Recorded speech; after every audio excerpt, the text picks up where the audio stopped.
নমস্কার, দেখছেন Kolkata TV online. আপনাদের সঙ্গে রয়েছে আমি শুভাঙ্গী। ওয়েদার আপডেট নিয়ে আপনাদের খবর দেব, কারণ যেই আশঙ্কা করা হচ্ছিল সেই আশঙ্কা সত্যি করেই কিন্তু বৃষ্টি নামলো নবমীতেই, অর্থাৎ নবমী দশমী কিন্তু ভাসতে চলেছে এবং যা আম জনতার জন্য একেবারেই সুখকর খবর নয়, কারণ পুজোর আর দুদিন মাত্র বাকি।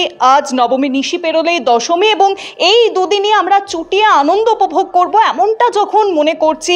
সবাই যেমন প্ল্যান বানিয়ে নিয়েছে, বিভিন্ন প্যান্ডেল হপিং এর প্ল্যান যেমন রেডি রয়েছে, সেই আবহে বৃষ্টি নামলো ঝেপে।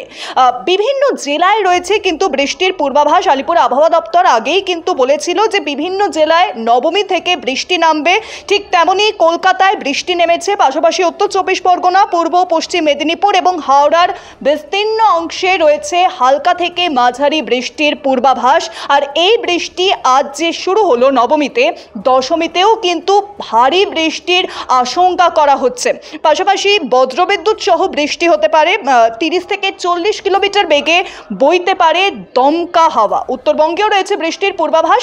তাই আপনাদের বলবো, ঠাকুর দেখা একেবারেই ক্যান্সেল করবেন না, ঠাকুর দেখার প্ল্যান রাখবেন, কারণ আমরা বাঙালিরা আমরা কিন্তু ছাতা মাথায় রেনকোট পরেও ঠাকুর দেখবই, কারণ দুর্গাপুজো তো এই 4 দিন, তারপরেই তো আবার নিজ ছন্দে ফিরে যেতে হবে এই 4 দিন। তাই চুটিয়ে উপভোগ করুন, ছাতা মাথায়ও কিন্তু ঠাকুর দেখুন, বিভিন্ন মণ্ডপে ভিড় জমান, পাশাপাশি নিজের পছন্দের মানুষ, নিজের বন্ধু বান্ধব, পরিবারের সঙ্গে কাটান এই 4টে দিন।